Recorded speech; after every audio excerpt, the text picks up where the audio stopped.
Welcome everyone to Mass Effect Andromeda. This is JediRedeyeX, and today we're going to be going over a few of my character builds. I get a lot of messages from people that I play with, Facebook and all that, and Twitter, about what my builds are when I go in, because I play all levels, bronze, silver, golds, and you can play any of them. I prefer to play gold. I like to play on as hard as it comes. And I've got a few of my characters all leveled out that I've gone through that I really like to play with a lot, that are sort of my favorite base ones. So I'm going to go through and I'm going to describe what I've got. A couple of them are the ultra rares, so obviously unless you're spending loads of real money, it's going to take a long time to level these guys up to get them through cards.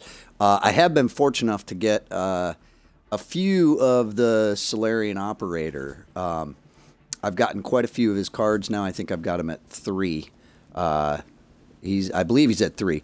But anyway, I want to kind of go over how I build this guy. And the Salarian operator is an awesome support character in this game. He's very offensive, but he is mainly a support guy. He's meant to work with your other teammates, and the build that I have completely revolves around invasion. And invasion is just a massive debuff to any enemies. Now, we got our first 3, obviously, but then in the final 3, I like to do recharge speed over outbreak. The outbreak, it already spreads. Invasion already spreads to nearby enemies when you hit them, so you don't really need outbreak to spread it to more. I like the recharge speed. It's 40% recharge speed. That makes a massive difference. And I have reset this character many times. I've flipped him a few times now, brought him back up from level 1. And this really is the build that I've found that works the best for me anyway, in my play style. I like the recharge speed so that I can spam it. I can get it out there more and more and more, because the more guys and the more times you can get that out there, the more damage your team's going to do. And then for Epidemic, it does have the spread rate on it, and I like Epidemic because of that 40% duration.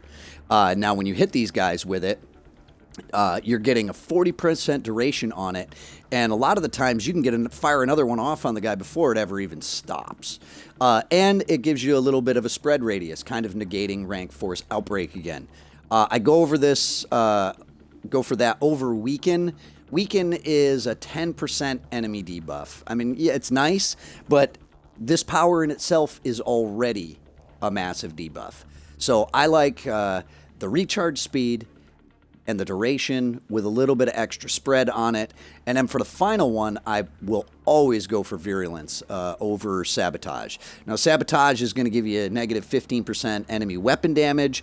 And if you're a solo guy, if you're planning on going through, or if you're not really, don't really have a team to play with a lot of the time, you might want to take Sabotage. But I find that Virulence works much better, because when they get right down to low health, below that 0.25% mark, they just explode. And this works on all enemies across the board. It'll kill Atlases. It'll kill all of that stuff. Or, sorry, they're called Hydras now. I still refer to ME3 terms. So it will detonate them. They just explode and die. And when they happen, it spreads to more enemies as it's damaging nearby enemies. It's almost like its own little tech explosion, without actually being a tech explosion. So that's how I've got it laid out for Invasion. I go all top on Invasion. The other real main sort of perk to this is shield boost. As your support character, this right here will keep you alive, but it'll also keep your entire team alive. And the nice thing that they did in Andromeda is when your teammates' shields go down, their character will say it. Oh, my shields are down. And when you hear that, you just bang, double tap that, and boom, hit those bumpers, and bang, shields come right back up. So I like the radius on it, over restoration. And again, all these are going to be a personal choice, but this is my play style, and my operator I take in sort of is in a team. Now, if I was running him solo, I might do the shields per second, 35%. But that's after the initial blast.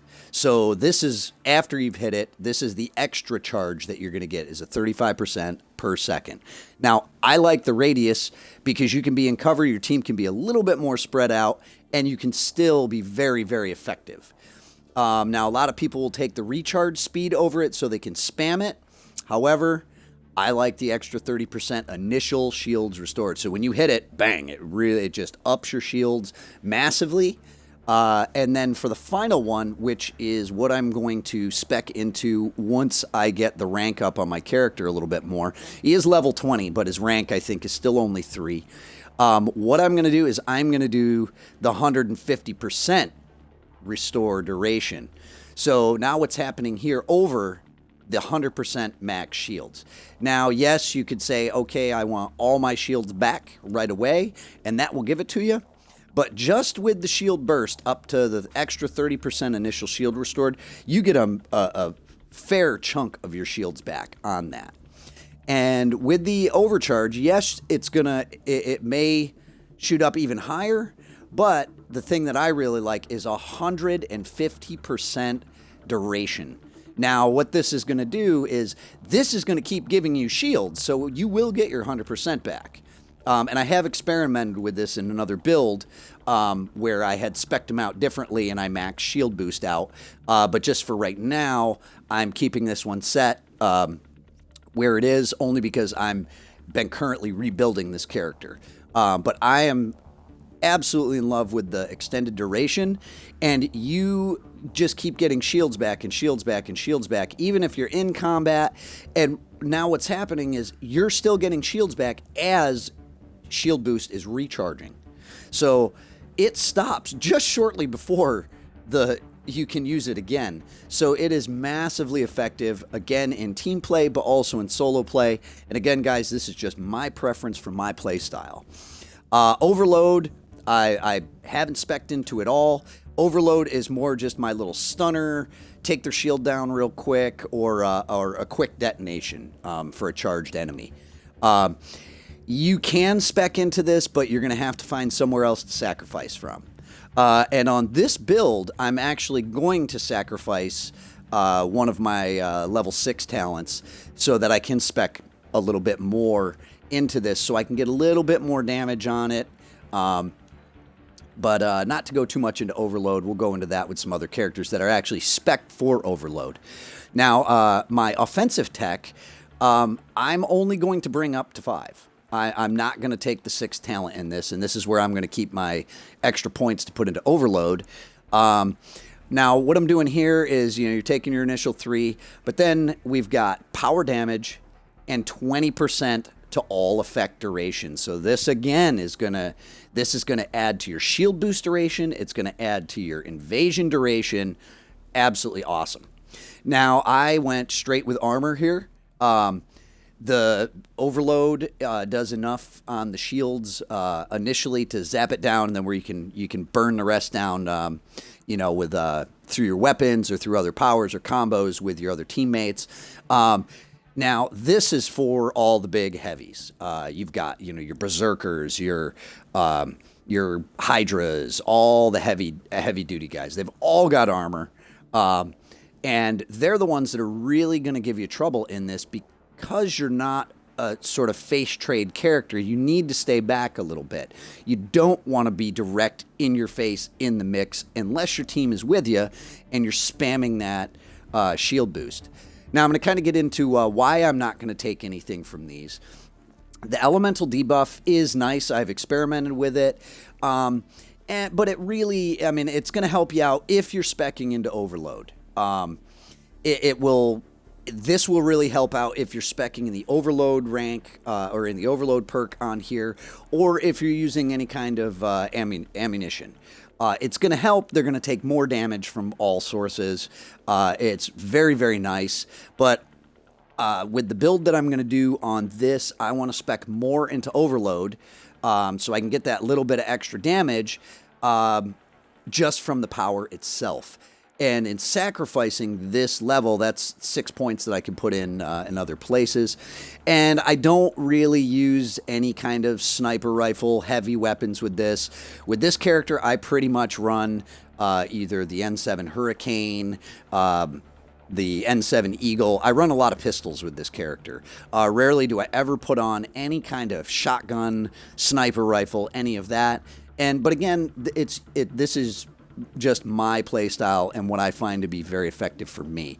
So in the return, I am sacrificing, yes, the elemental debuff of 35%, and the weapon reduction, and it does give you a little bit of accuracy and stability. Now, if that gave me 50% weapon damage, you bet your butt I would be right on there and I'd be taking that. And then for support systems, sorry about that, I backed right out. I'll get back in here. For support systems, now this one I am going to spec to the final one. I just haven't gotten the cards to spec him out yet. Now, tech duration, you can take tech radius, but this guy doesn't really have anything other than the shield boost that really needs that radius. Now, if you want to, that's fine, but I like the 30% effect duration. Again, adding to your overclocking on that shield boost. After it goes off, all that extended time where you're getting stuff back, another 30%. Your invasion, it's just attacking those enemies for that much longer. Okay, which I find to be more effective than the radius. And guys, I have gone through and I have experimented with all these different ones to see if there's benefits, if there's weaknesses. And again, guys, this is just what I find to be absolutely killer for my style. And then finally in rank 5, I have support systems, 20% health, 20% shields, and 30% restoration and defense, which means all your stuff's going to come back quicker. Your shields are going to come back quicker. Your powers are going to recharge faster. Gives you a little bit more initial defense. And then for the final one, over tactical revive. Now, being a support character, this one you may actually want to weigh this option, because if you are the support character and you are the shield booster, you might be the team's medic. And if you are the medic, then this right here might be what you want, especially if you're jumping into the mix and picking up guys that are in the fray, especially when you're playing golds. It gets very chaotic. And when Platinum comes out, which we're hoping, from ME3, we're hoping that it's going to come out where we get all factions. We know it's the difficulty is going to be ramped way up even higher. This might be a much more viable option there, where you take much less damage while reviving someone, and after that is through, so you can get in, get them up, and then get out of there before you get taken down. But again, for now, I'm just taking the straight increase to my powers. Now, in the final one, the damage debuff caused by tech sabotage is nice, but it's 8 seconds long. That I'm not really keen on. And I mean, yes, it is nice, but again, with invasion, you're already doing a massive debuff to these guys. But you can spec into that to increase that debuff even more. And this, if you're a solo player, is actually very nice, because when you're hitting these guys, being a support character, it means you're not taking all that face damage right on the head. It will knock that level down, but it's only 8 seconds long. Now, what I'm going to prefer on this, just like when we have barrier maxed out, once every 10 seconds, using a power causes your shields to recharge immediately. So if you are in the mix and everything is going down, and all of a sudden your shields go down, you don't have shield boost. If you use invasion, you use overload, or you use shield boost, bang, all those shields back, completely full, no BS, and this will save your bacon so many times. It's currently not saving my butt right now, only because I haven't spec'd back into it, and I'm dying to get those new cards. I really want this guy up to rank 10 as far as the cards, so that I can min-max this guy. And once I do get those guys, I will create another build for him I'll create another build video on the min-max so that we can really develop it even more. Now, I just want to go into real quick. I want to go into my equipment. Now, with this guy, I've been cycling through the pistol series, and I love the automatics. Now, my favorite being the Hurricane. Hands down, my absolute favorite weapon in this game. It is absolutely devastating, and I can't remember the rank that I have it to right now. Right now, I am leveling up the Eagle. The Eagle is still very good, a little bit slower fire, and then I take the Sidewinder as a nice, hard-hitting single shot. Sidewinder, by far one of my favorite additions to Mass Effect Andromeda. And ME3, I was a diehard Carnifex fan. I love the Carnifex. I love that single, hard-hitting shot. Now, the Sidewinder is sort of a futuristic steampunk version of your fanfire cowboy gun. It will fire as fast as you can pull that trigger, and it has some horrific damage. So, guys, I use the Eagle with this guy, or the Hurricane, the Charger, any of those real rapid fire, the Roserod, any of those real rapid fire pistols to knock down those enemy shields real quick. Works absolutely fantastic. And then I bring the Sidewinder, is that hard-hitting single shooter, hit those crit spots. You know, you run out of ammo, flip it real fast, and it will go as fast as you can fire. And this thing hits hard. And mine's only a level 8 right now. I don't have it maxed yet. So I can't wait to see what the weight on it is going to be. And it is one of the lightest weapons in the game. So if you're bringing a sniper rifle that's really heavy and you want something for close combat, this Sidewinder, I'll tell you guys, is absolutely awesome. So this really has been my setup with this character for quite some time now. And then obviously the engineering kit, because you want all the tech damage that you can get. This is going to affect your damage, your duration, your charge speed, all of that. So guys, this has been my Salarian operator build. I hope you all enjoyed it. And if you did, guys, make sure you go down there and hit like and subscribe and stay tuned to the channel. We're going to be bringing lots more Mass Effect stuff. I finally get to the point where I'm going to start going through some of my character builds where I've got them maxed out, where, you know, kind of where I like them after my experimentation and playthrough. But anyway, guys, this is JediRedeeye, and until next time, you guys enjoy, and we'll see you out on the battlefield.